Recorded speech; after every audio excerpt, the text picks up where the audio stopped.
പ്രിയപ്പെട്ടവരെ, അസ്സലാമു അലൈക്കും. പുതിയൊരു വീഡിയോയിലേക്ക് എല്ലാവർക്കും ഹൃദ്യമായ സ്വാഗതം. ഇന്നലെ ഞാനൊരു വീഡിയോ ചെയ്തിരുന്നു. അതായത് അഫാൻ്റെ ഫാമിലിക്ക് ഒരു വീട് നൽകുന്നതിനെ കുറിച്ചൊരു വീഡിയോ ആയിരുന്നു. ഒരുപാട് കമൻസ് എൻ്റെ താഴെ വന്നു. ആദ്യമായിട്ടാണ് എൻ്റെ ഒരു വീഡിയോക്ക് 50K മുകളിലൊരു വ്യൂസ് കിട്ടുന്നത്. ഒരുപാട് സന്തോഷം. ഒരുപാട് ആളുകൾ എന്നെ ഒരുപാട് സപ്പോർട്ട് ചെയ്തു. ഒരുപാട് ആളുകൾ വിമർശിച്ചു, നെഗറ്റീവ് കമൻറ്റ് തന്നു. വളരെ സന്തോഷം. കാരണം നമ്മൾ ചെയ്യുന്ന പ്രവൃത്തിക്ക് നല്ലതും ചീത്തയും സമൂഹത്തിൽ നിന്ന് കിട്ടുമെന്ന് ബോധ്യമുണ്ടായിക്കൊണ്ട് തന്നെയാണ് നമ്മൾ ഓരോ വീഡിയോ ചെയ്യേണ്ടത്. നിങ്ങൾ എഴുതിയ ഓരോ കമൻസും ഹൃദയം തുറന്ന് തന്നെയാണ് ഞാൻ കേട്ടിട്ടുള്ളതും വായിച്ചിട്ടുള്ളതും സ്വീകരിച്ചിട്ടുള്ളതും. പക്ഷെ ലാസ്റ്റ് വന്നൊരു കമൻറ്റ് എൻ്റെ മനസ്സിൽ ഇത്തിരി സങ്കടവും വേദനയൊക്കെ ഉണ്ടാക്കി. ഒരുപാട് ആളുകൾ പല കമൻറ്റും എഴുതി. പക്ഷേ ഈ ഉമ്മ, ഒരു സ്ത്രീ എഴുതിയ ഒരു കമൻ്റ് ആയിരുന്നു. അവർ പറഞ്ഞത് എന്താ വെച്ചാൽ, അവർക്കൊരു വീട് കിട്ടുന്നു, നിനക്ക് എന്തിനാണ് ഇത്ര അസൂയ, നിനക്ക് ജീവിതത്തിൽ ക്യാൻസർ വരണം, അപ്പോഴേ നീ ഇത് അറിയുള്ളൂ എന്നാണ് അവർ പറഞ്ഞത്. ജീവിതത്തിൽ ഒരുപാട് പ്രാവശ്യം വേദനകളിലൂടെ കടന്നു പോയിട്ടുള്ള ഒരാളാണ് ഞാൻ.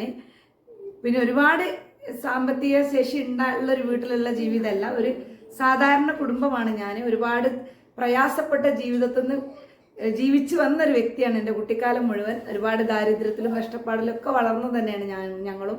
പിന്നീട് സഹോദരങ്ങളൊക്കെ വലുതായി അവർ അധ്വാനിച്ച് കൊണ്ടുവരാൻ തുടങ്ങിയപ്പോഴാണ് നല്ല ഡ്രസ്സ് ഇടാനും നല്ല ഭക്ഷണം കഴിക്കാനും നല്ല വീട്ടിലൊക്കെ താമസിക്കാൻ തുടങ്ങിയത്.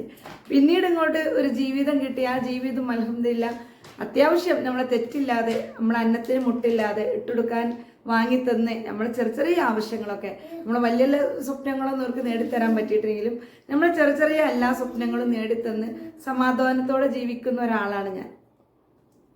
അതിലെനിക്ക് അൽഹംദുലില്ലാ 100,000 വട്ടം അൽഹംദുലില്ലാ. പക്ഷെ ഞാൻ പറയട്ടെ, ഇവർ പറഞ്ഞത് ഇപ്പം എനിക്ക് ക്യാൻസർ വരട്ടെ എന്നുള്ളതാണ്.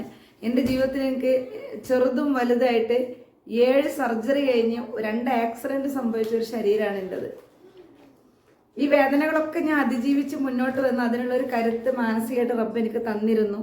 ഞാൻ അതിലിതുവരെ മുന്നോട്ട് വന്നു. ഈ യൂട്യൂബിൻ്റെ ഫീൽഡിൽ വന്നാലാണ് ഏറ്റവും മേജർ ഒരു സർജറി എൻ്റെ ജീവിതത്തിൽ വന്നത്. എന്നിട്ട് പോലും ഞങ്ങൾ അന്ന് ആ സർജറിക്ക് പണം കണ്ടെത്താൻ അങ്ങേയറ്റം വിഷമിച്ചിരുന്നു. കാരണം ഞങ്ങളെ സംബന്ധിച്ചിടത്തോളം എൻ്റെ ഭർത്താവ് സൗദിയിലാണെങ്കിലും അധിക വരുമാനമില്ല. ഞങ്ങളെ ജീവിതം കഴിഞ്ഞു പോകും. ഞങ്ങളെ കടങ്ങളും പ്രാരാബ്ദങ്ങളും ബുദ്ധിമുട്ടുകളൊക്കെ അതിൻ്റെ ഇടയിൽ അതൊക്കെ മറ്റൊരാളെ മുന്നിൽ കൈ നീട്ടാതെ മുന്നോട്ട് പോകും. ആ സമയത്താണ് ഞങ്ങൾ കഴിഞ്ഞ വർഷമൊക്കെ നാട്ടിൽ എന്തെങ്കിലുമൊക്കെ ചെയ്യുക. ഞാനും എൻ്റെ ഹസ്ബൻഡിനോട് പറഞ്ഞ്, ഞാനൊരു ചെടീൻ്റെ യൂട്യൂബ് ചാനലാണ്, അത് ഗാർഡനിങ് ഉള്ളൊരു യൂട്യൂബ് ചാനലായിരുന്നു ഞാൻ തുടങ്ങിയിട്ടുണ്ടായിരുന്നത്. അപ്പോൾ തുടങ്ങിയപ്പോൾ ഞാൻ എൻ്റെ ഹസ്ബൻഡിനോട് പറഞ്ഞ്, നിങ്ങൾ സൗദി അറേബ്യ കടന്ന് ഇങ്ങനെ കഷ്ടപ്പെടണ്ട. അതായത് ഞങ്ങൾ രണ്ടാളും ഒരുപാട് വൈകി മക്കളെ കിട്ടിയ 2 ആളുകളാണ്. അപ്പോൾ ഞങ്ങളെ മക്കള് കുഞ്ഞു മക്കളാണ്, പറക്കാൻ മുറ്റാത്ത 3 കുട്ടികളാണ്. ഞങ്ങളാണെങ്കിൽ ജീവിതത്തിൻ്റെ സായന്തനത്തിലേക്ക് എത്തിയ 2 ആളുകളാണ്. രണ്ടാളും ജീവിതം ഏകദേശം 40 പിന്നിട്ട 2 ആളുകളാണ്. അപ്പോൾ ഞങ്ങൾ രണ്ടാൾക്കും ആദ്യം ബേജാറുണ്ട്, ഞങ്ങളെ കുട്ടികൾ ഭൂമിയിൽ ഒറ്റക്കായി പോവോ, ഞങ്ങൾ പെട്ടെന്ന് ഇല്ലാതായ ഞങ്ങളെ മക്കളൊരു കരക്കെത്തിയിട്ടില്ലല്ലോ എന്നുള്ള ഒരു ആദി എപ്പോഴും എന്നേക്കാളേറെ എൻ്റെ ഭർത്താവിനുണ്ട്. അപ്പം ആ സമയത്തൊക്കെ ഞാൻ അദ്ദേഹത്തോട് പറയും, ഞാനുണ്ടല്ലോ, നിങ്ങൾ ഒറ്റക്കാവൂല, എനിക്ക് പറ്റാവുന്ന ഞാൻ എന്തെങ്കിലും ചെയ്യും. അങ്ങനെയാണ് ഞാനൊരു യൂട്യൂബ് ചാനൽ തുടങ്ങിയത്. അപ്പോൾ അത്യാവശ്യം കുഴപ്പമില്ലാതെ യൂട്യൂബ് ചാനൽ മുന്നോട്ട് പോകുന്നതിനിടയിലാണ് എനിക്ക് പെട്ടെന്ന് എൻ്റെ 2 ഡിസ്ക് ബൾജായി. ആ ഒരു ബുദ്ധിമുട്ട് ഭയങ്കര പെയിൻഫുള്ളായി. ജീവിതം തന്നെ പ്രയാസത്തിലായി. വീട്ടിലെ പണികൾ ചെയ്യാനോ മക്കളെ നോക്കാനോ അവരെ കാര്യങ്ങൾ സംരക്ഷിക്കാനോ പറ്റാത്തൊരവസ്ഥയെ കൂടെ മുന്നോട്ട് പോയി. അങ്ങനെ എൻ്റെ ഹസ്ബൻഡ് അധ്വാനിക്കുന്ന പണം 90% ഞാൻ കോഴിക്കോട് മിംസ് ഹോസ്പിറ്റലിലാണ് ചിലവാക്കിയിട്ടുള്ളത്. കാരണം എനിക്ക് അടുത്ത് പോകാൻ, എനിക്ക് നടക്കാനും വല്ലാത്ത ബുദ്ധിമുട്ടുണ്ടായിരുന്നു. അപ്പോൾ ഓട്ടോ വിളിച്ച് പോകാൻ പറ്റിയ ദൂരത്ത്, പിന്നെ ഏറ്റവും നല്ല ട്രീറ്റ്മെൻറ്റ് കിട്ടുക, പെട്ടെന്ന് സുഖാവുക എന്ന് വിചാരിച്ചിട്ട് നല്ല ഡോക്ടർമാരെ കാണിക്കുകയാണ് നമ്മൾ പോയത്. ആ ഡോക്ടറെ കണ്ട് ഡോക്ടർ എനിക്ക് സർജറി ചെയ്യണമെന്ന് പറഞ്ഞു. എൻ്റെ നട്ടലിലുള്ള 2 സിസ്റ്റ് ഉണ്ട്. അപകടകാരിയായ സിസ്റ്റ് അല്ല, എങ്കിലും ആ സിസ്റ്റ് കാരണം എൻ്റെ കാലിലേക്കുള്ള ബ്ലഡ് സർക്കുലേഷൻ വളരെ വീക്കാണ്. അപ്പം എൻ്റെ കാലിനൊരു എന്താ പറയുക, ഒരു പാരലൈസായ കാല് പോലെ തളർച്ചയാണ്. കാല് ഒരു 10 അടി നടന്നു കഴിഞ്ഞാൽ കാല് പിന്നെ മുന്നോട്ട് പോകാൻ കഴിയില്ല. വീട്ടിൽ നിന്ന് ഒരു 5 മിനിറ്റിൽ കൂടുതൽ നിന്ന് ജോലി ചെയ്യാൻ കഴിയില്ല, ഇരിക്കാൻ കഴിയില്ല, കിടക്കാൻ കഴിയില്ല. ആകെ കൂടി ദുരിതാവസ്ഥ. ഈ അവസ്ഥയിലാണ് എൻ്റെ വയറിൻ്റെ ഉള്ളിൽ എൻഡോമെട്രിയോസിസ് ഉണ്ട്, ഹെർണിയ ഉണ്ട് എന്ന് കണ്ടെത്തുന്നത്. അങ്ങനെ അത് കണ്ടെത്തിയപ്പോൾ ഫസ്റ്റ് ചെയ്യേണ്ട സർജറി അതാണെന്ന് പറഞ്ഞപ്പോൾ എനിക്ക് എൻ്റെ എൻഡോമെട്രിയോസിസ് റിമൂവ് ചെയ്ത് വയറിൻ്റെ 2 സൈഡും ഹെർണിയ റിമൂവ് ചെയ്തൊക്കെ അവിടെയൊക്കെ മെഷ് വെച്ചേക്കാണ്. അത് നമ്മുടെ മസിലും ഇതൊക്കെ റിമൂവ് ചെയ്തതിന് പകരം നമ്മൾ നെറ്റ് വെക്കാന്ന് പറയില്ല, അങ്ങനെ മെഷ് വെച്ചേക്കാണ്. പിന്നെ യൂട്രസ് ഓവറൊക്കെ റിമൂവ് ചെയ്തു. അപ്പോൾ ഇത് ഏകദേശം 7 മണിക്കൂർ നീണ്ടു നിൽക്കുന്ന ഒരു സർജറി ആയിരുന്നു. 5 ലക്ഷത്തോളം രൂപ ഞങ്ങൾക്ക് ഈ അസുഖത്തോടനുബന്ധിച്ച് 5 ലക്ഷത്തിലധികം രൂപ നമുക്ക് ചിലവായി. അപ്പോൾ സാധാരണക്കാരെ കുടുംബം കൈനീട്ടാതെ വാങ്ങിയത് ഒരുപാട് ബാങ്ക് ബാലൻസ് ഉണ്ടായതുകൊണ്ടല്ല, അത്രയും ചെറുതായി ഞങ്ങൾ ജീവിച്ചുകൊണ്ടാണ്. കാരണം 10,000 മാസം മരുന്നിനും ചികിത്സക്കും ചിലവാകുമ്പോൾ ഞങ്ങൾ അടുക്കള ഞാൻ മാക്സിമം കുറച്ചു. എൻ്റെ മക്കളെ ഞാൻ അങ്ങനെ ഭക്ഷണം കൊടുത്ത് ശീലിപ്പിച്ചു, ഏറ്റവും ചെറിയ രീതിയിൽ. എല്ലാം ഉണ്ട്, എല്ലാവർക്കും കിട്ടുന്നുണ്ട്, എല്ലാം മിതമായ രീതിയിൽ. അവരാഗ്രഹിക്കുന്ന ഒരുപാട് കാര്യങ്ങൾ ചെയ്തു കൊടുക്കാൻ പറ്റാതായിട്ടുണ്ട് ഇപ്പോഴും. അതെ, ഈ സർജറി ഒക്കെ കഴിഞ്ഞ് കഴിഞ്ഞ് ഞങ്ങൾക്ക് 3 ലക്ഷത്തോളം രൂപ ഇപ്പോഴും ബാധ്യത ഉണ്ട്. പക്ഷെ എൻ്റെ ഹസ്ബൻഡ് എന്നോട് പറഞ്ഞു, ഞാനുണ്ടല്ലോ, ആരെ മുന്നിലും കൈ നീട്ടേണ്ട അവസ്ഥ വന്നിട്ടില്ലല്ലോ നമുക്ക്, ഞാൻ ഉണ്ടല്ലോ ഇപ്പോൾ. ഞാനും അത് തന്നെ വിചാരിച്ചത്. അതുകൊണ്ട് തന്നെ ഒരിക്കലും യൂട്യൂബിലൂടെ നമ്മളെ പ്രശ്നങ്ങളോ പ്രയാസങ്ങളോ നീ ഒരിക്കലും സമൂഹത്തോട് പറയരുത്. അങ്ങനെ നീ ചെയ്യുന്ന വീഡിയോ ഒക്കെ, അപ്പം ഞാൻ സത്യം പറഞ്ഞാൽ ഗാർഡനിങ് ആയിരുന്നു യൂട്യൂബ് ചാനലിൽ ഒരു വിഷയം തിരഞ്ഞെടുത്ത്. എൻ്റെ ഉദ്ദേശം എന്ന് വെച്ച് കഴിഞ്ഞാൽ ഇൻസ്റ്റാഗ്രാമിലൂടെ ഫേസ്ബുക്കിലൂടെ പേജ് ഉണ്ടാക്കുക, ഒരുപാട് ചെടികൾ ഇമ്പോർട്ട് ചെയ്യുക. എനിക്ക് ചെടികൾ ഒരുപാട് ഇഷ്ടമുള്ളതുകൊണ്ട് ചെടികളെ കുറിച്ച് പഠിക്കുക, തൈകൾ ഉണ്ടാക്കുക, തൈകൾ ഇൻസ്റ്റാഗ്രാമിലൂടെ ഫേസ്ബുക്കിലൂടെ വിൽക്കുക എന്നുള്ളതായിരുന്നു ഒരു മലപ്പൊടിക്കാരൻ്റെ സ്വപ്നം പോലെ ഒരു സ്വപ്നം ഞാൻ കരുതി വെച്ചത്. പക്ഷെ എനിക്ക് ആത്മവിശ്വാസം ഉണ്ടായിരുന്നു, എനിക്കത് ചെയ്യാൻ പറ്റും, ചെടികൾ നന്നായി എൻ്റെ മക്കളെ പരിപാലിക്കും പോലെ പരിപാലിക്കാൻ പറ്റും, അത് വിൽക്കാൻ പറ്റും എന്നുള്ളൊരു വിശ്വാസം ഉണ്ടായിരുന്നു. അപ്പോഴാണ് എനിക്ക് ഈ അസുഖം വന്നത്. ഇനി എൻ്റെ ജീവിതത്തിൽ ലൈഫ് ലോങ് എനിക്ക് ഭാരമുള്ളത് പൊക്കാൻ കഴിയില്ല, ഭാരമുള്ള ജോലികൾ ചെയ്യാൻ കഴിയില്ല. ചെടികളൊക്കെ അധ്വാനിക്കുക എന്ന് പറഞ്ഞാൽ നമുക്ക് കൂലിക്ക് ഒരാളെ വെച്ച് ചെയ്യാനുള്ള സാമ്പത്തിക ശേഷിയൊന്നും നമ്മൾക്കില്ല. നമ്മളെ കാര്യങ്ങൾ അൽഹംദുലില്ലാ പട്ടണില്ലാതെ പരിവട്ടമില്ലാതെ മുന്നോട്ട് പോകുന്നുണ്ട്. അതിന് അതും ഇല്ലാത്ത എത്രയോ കുടുംബങ്ങളുണ്ട്. അവർക്കൊക്കെ നിങ്ങളുള്ളവർ കൊടുക്കണം. കൊടുക്കുന്നതിന് വീടൊരുക്കി കൊടുക്കുന്നതിന് എനിക്ക് ഒരു അസൂയും കുശുമ്പും ഒരു മനുഷ്യൻ്റെ വിഷമം 2 അവസ്ഥയിലൂടെ ജീവിച്ചു വന്ന ഞാൻ നല്ല അത്യാവശ്യം ഭേദപ്പെട്ട അവസ്ഥയിൽ ജീവിച്ചു വന്നതന്നെയാണ്. ഇപ്പോഴും അൽഹംദുലില്ലാ ബുദ്ധിമുട്ടില്ലാതെ നമ്മൾ കഞ്ഞിക്ക് ഒരാളെ ഇരക്കാതെ ജീവിക്കുന്നുണ്ട്. നാളെ നമ്മളെ സ്ഥിതി എന്താവും എന്ന് പഠിച്ച തമ്പുരാനെ അറിയുള്ളൂ, നമുക്കറിയില്ലല്ലോ. നാളെ നമ്മളെ അവസ്ഥ എന്താവും, നമ്മളെ മക്കളെ അവസ്ഥ എന്താവും, നമ്മളെ മക്കൾ ആരായി തീരും, അവർ നല്ലവരാവും ചീത്തയാവും ഒന്നും നമുക്ക് അറിഞ്ഞൂടാ. പക്ഷെ ഞാൻ ഈ വീഡിയോ ചെയ്തതിൻ്റെ ഉദ്ദേശം നമ്മളെ വരുമാനത്തിനനുസരിച്ച് നമ്മൾ ജീവിക്കാൻ ശ്രമിച്ചു കഴിഞ്ഞാൽ, അല്ലെങ്കിൽ നമ്മളെ മക്കളെ വാശികൾക്ക് വേണ്ടി നമ്മൾ താഴ്ന്നു കൊടുക്കുമ്പോൾ, അത് അവരെ ഓരോ വാശിയും അംഗീകരിച്ചു കൊടുക്കുമ്പോൾ നമ്മുടെ ഓരോരുത്തരുടെയും അവസ്ഥ ഇത് തന്നെ ആയിരിക്കും എന്നുള്ളതാണ്. ഇപ്പം എനിക്ക് സമാധാനമാണ്. ഞങ്ങൾ ഇനി വരുമാനം ഇല്ലാത്ത സമയത്ത് എൻ്റെ മക്കൾ കഞ്ഞി കുടിച്ച് ജീവിക്കും എന്നുള്ളത് എനിക്ക് 100% ഉറപ്പാണ്. അപ്പം എൻ്റെ മകന് ഓരോ കാര്യങ്ങൾ ആവശ്യപ്പെടുമ്പോൾ, അവൻ കൗമാരത്തിലെത്തുന്ന സമയത്ത് അവനക്ക് ഒരുപാട് ആവശ്യങ്ങളുണ്ടാവും അല്ലേ. അവൻ്റെ കൂട്ടുകാർ ചെയ്യുന്നത് കാണുമ്പോൾ അവർക്ക് പല ആവശ്യങ്ങളുണ്ട്. അവരുടെ ഡ്രസ്സിൻ്റെ കാര്യത്തിലായാലും അവരെ ഷൂ ആയാലും ചെരുപ്പായാലും കൂടുതൽ മെച്ചപ്പെട്ട അല്ലെങ്കിൽ കൂടുതൽ കമ്പനികളിൽ ബ്രാൻഡഡ് ആയിട്ടുള്ള സാധനങ്ങളൊക്കെ ഉപയോഗിക്കാൻ ആഗ്രഹമുള്ള ഒരാളാണ്. പക്ഷെ ഞാൻ പറയാറുണ്ട്, നമുക്കൊരു സമയം വരും, ഇപ്പോൾ ഉള്ളത് കൊണ്ട് തൃപ്തിപ്പെടുക, അതിൽ മാത്രം തൃപ്തിപ്പെടുക. അങ്ങനെ നമ്മൾ ഉള്ള സമയത്ത് നമ്മൾ അതിനനുസരിച്ച് ചെയ്തു കൊടുക്കുക. ഇല്ലാത്ത സമയത്ത് നമ്മളടുത്ത് വരുമാനം കുറവാണ്, ഇങ്ങനെയും ജീവിക്കണം എന്ന് അവരോട് പറയണമെങ്കിൽ ഈ 2 അവസ്ഥയിലും അവർ ജീവിച്ച് പഠിക്കണം എന്നുള്ളതാണ് ഞാൻ ആ വീഡിയോയിലൂടെ ഉദ്ദേശിച്ചത് കേട്ടോ. അവർക്കൊരു വീട് കിട്ടുന്നതിൽ നമുക്കൊരു അസൂയയില്ല. കാരണം എന്താ വെച്ചാൽ കിടപ്പാടല്ലാതെ ഉയറി നടക്കുന്നവരുടെ അവസ്ഥ, നമുക്ക് ചുറ്റുപാടുള്ള പലരും വാടക വീട്ടിൽ താമസിക്കുന്നതിൻ്റെ ഗതികേട്, അവരുടെ ബുദ്ധിമുട്ട്, അവരുടെ വേദനകൾ നമുക്കറിയാം. നമ്മളിപ്പോൾ ഒരു ചെറുതായെങ്കിലും ഒരു ചെറുത വീട്ടിൽ അൽഹംദുലില്ലാ സന്തോഷത്തോടെ സമാധാനത്തോടെ കിടന്നുറങ്ങുന്നത് നമ്മുടെ വീടായതുകൊണ്ടാണ്.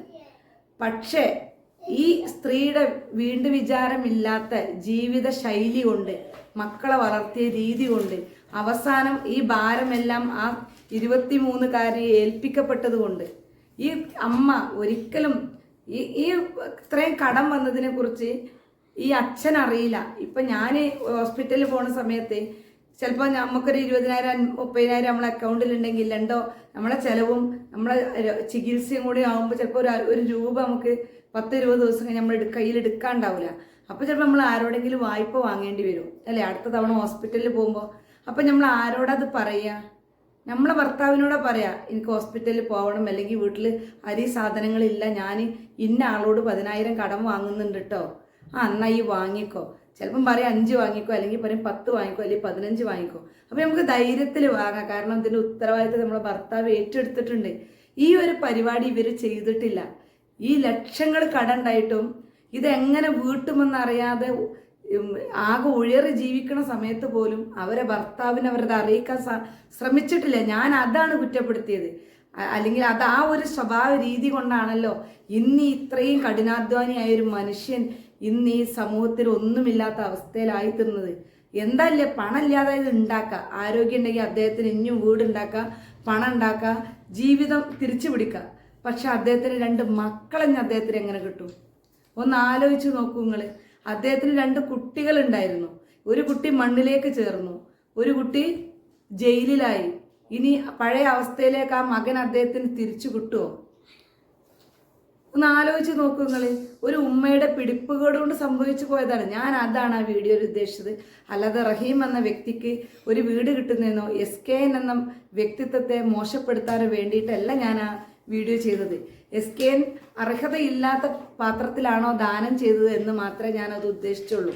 അതിന് റഹീം എന്ന വ്യക്തിയെ അല്ല ഞാൻ കുറ്റപ്പെടുത്തിയത്.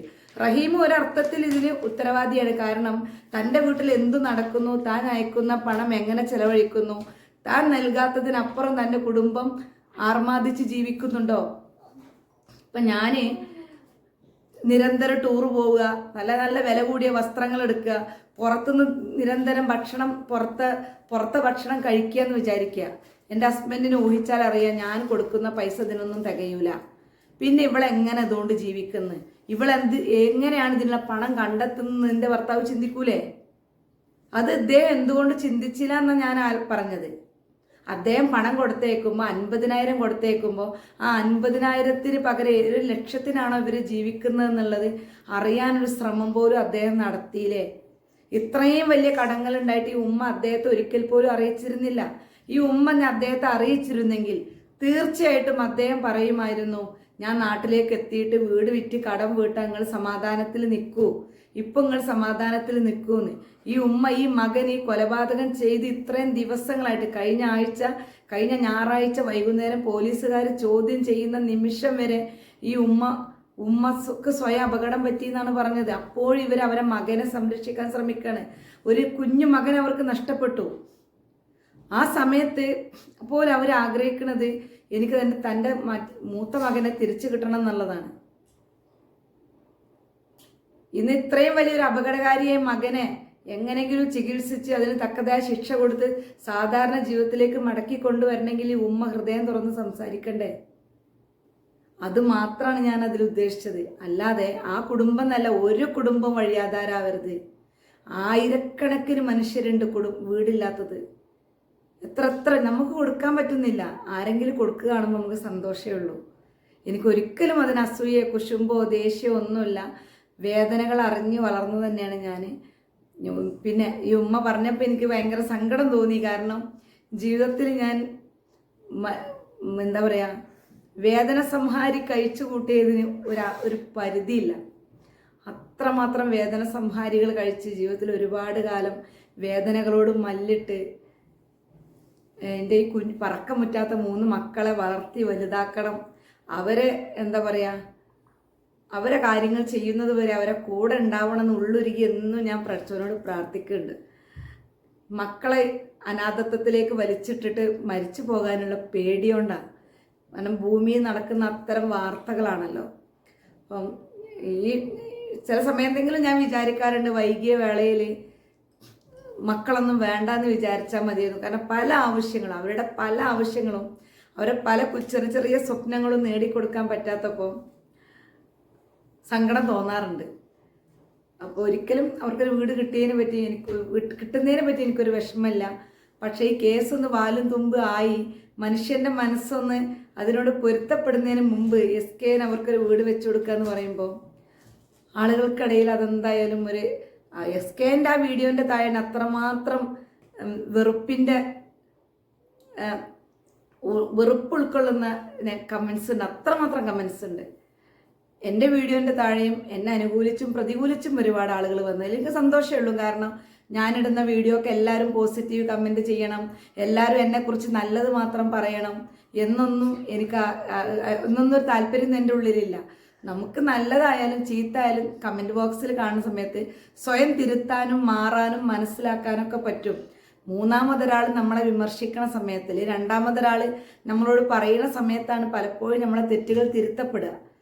അത് നമ്മൾ ഒരു മോശമായിട്ടല്ല എടുക്കേണ്ടത്. ഞാൻ പോസിറ്റീവായിട്ടാണ് ഇത് എടുത്തിട്ടുള്ളത്. പക്ഷേ ഉമ്മ എന്നോട് നിങ്ങൾക്ക് ക്യാൻസർ വരണമെന്ന് പറഞ്ഞപ്പോൾ എൻ്റെ മനസ്സിൽ ഇച്ചിരി വേദന തോന്നിപ്പോയി. ഒരുപാട് വേദനിച്ചിട്ടുമ്മ ഇനി രോഗം തന്ന് പരീക്ഷിക്കല്ലേ എന്നാണ് ഞാൻ എപ്പോഴും പ്രാർത്ഥിക്കണേ. അത്രമാത്രം ഞാൻ അനുഭവിച്ചു കഴിഞ്ഞിട്ടുണ്ട്. ഇനി പഠിച്ചോൻ തന്ന സ്വീകരിക്കേണ്ട നിവർത്തിയില്ലല്ലോ, ഇല്ലാതിരിക്കാൻ നമുക്ക് പ്രാർത്ഥിക്കാം. ആർക്കായാലും, എനിക്ക് മാത്രമല്ല ഭൂമിയിലെ ഒരു ജീവജാലങ്ങളെയും ദൈവം അസുഖം കൊടുത്ത് വേദനിപ്പിച്ച് ബുദ്ധിമുട്ടിപ്പിക്കാതിരിക്കട്ടെ. ഒരു മക്കളെയും എന്താ പറയുക, ഇതുപോലെ അക്രമത്തിലേക്കും ഒന്നും തള്ളിവിട്ട് ഒരു മാതാപിതാക്കൾക്കും വേദനകൾ സംഭവിക്കാതിരിക്കട്ടെ എന്ന് പ്രാർത്ഥിക്കാം. നാളെ എൻ്റെ മകൻ അങ്ങനെ ആയിത്തീരൂല എന്നൊന്നും നമുക്കൊരു മുൻവിധി ഇല്ലാതെ പറയാൻ കഴിയില്ല, മുൻവിധിയോട് പറയാൻ കഴിയില്ല. കാരണം അതൊക്കെ ഒരു പരിധി വരെ നമുക്ക് നമ്മളെ മക്കളെ കൺട്രോൾ ചെയ്യാൻ കഴിയുള്ളൂ. ബാക്കിയൊക്കെ റബ്ബിൻ്റെ അടുത്ത് തവക്കൽ ചെയ്യാം, അത്രേ പറ്റുള്ളൂ. തീർച്ചയായിട്ടും കമൻ്റ് ചെയ്ത് സപ്പോർട്ട് ചെയ്ത എല്ലാവരോടും നിറഞ്ഞ സന്തോഷം. നിങ്ങൾക്ക് ഈ വീഡിയോക്ക് വേണമെങ്കിൽ വിമർശനം നടത്താം, സന്തോഷമേ. പക്ഷേ ഞാൻ അവർക്ക് വീട് കിട്ടിയതിനല്ല, ആര് കൊടുത്താലും നമുക്ക് സന്തോഷമുള്ളൂ. പക്ഷേ അവർക്കതിന് ഈ സമയത്ത് ഒട്ടും അർഹതയില്ല എന്ന് എനിക്ക് തോന്നിപ്പോയി. കാരണം 5 ജീവനുകൾ, ഈ ലോകത്ത് നിന്ന് ജീവിക്കേണ്ട 5 ജീവനുകൾ ഇല്ലാതായി. ഒരു 22കാരിയ ഒരു മകൾ ഈ ലോകത്തു നിന്ന് പോയി. ആ കുട്ടിക്കും അവളെ സ്നേഹിച്ച, അവളെക്കുറിച്ച് സ്വപ്നം കണ്ട ഒരു മാതാപിതാക്കളുണ്ടായിരുന്നു, സഹോദരങ്ങളുണ്ടായിരുന്നു. ആ കുട്ടിക്കും ഈ ലോകത്ത് ഒരുപാട് സ്വപ്നങ്ങളുണ്ടായിരുന്നു. അവൾ അതിമിടുക്കിയായി പഠിച്ചിരുന്ന ഒരു പെൺകുട്ടിയായിരുന്നു. ഈ യുവാവിനെ സ്നേഹിച്ചു, വിശ്വസിച്ചു, കൂടെ ജീവിക്കാൻ ആഗ്രഹിച്ചു എന്ന് തെറ്റേ അവൾ ചെയ്തിട്ടുള്ളൂ. അതിൻ്റെ പേരിൽ അവൾ ഇല്ലാതായത്. അതിനെക്കുറിച്ച് നമുക്ക് പറയാനില്ല. നമുക്ക് പറയാനുള്ളത് കഷ്ടപ്പെടുന്ന റഹീമിനെ കുറിച്ചും നിസ്സഹായതയിൽ ഒഴിലുന്ന അദ്ദേഹത്തോട് അങ്ങേയറ്റത്തെ വേദനയുണ്ട്. അദ്ദേഹത്തിൻ്റെ പ്രയാസത്തിൽ അങ്ങേയറ്റത്തെ വേദനയുണ്ട്. ആ പ്രയാസത്തിന് പകരം വെക്കാൻ ഒന്നുമില്ല. പക്ഷെ അത് ഈ ചെയ്ത കൊലപാതകങ്ങൾ നീതീകരിക്കാനുള്ള വസ്തുതയല്ല എന്നാണ് ഞാൻ പറഞ്ഞത്. ഓക്കെ, അസ്സലാമു അലൈക്കും. മറ്റൊരു വീഡിയോയുമായി കാണാം.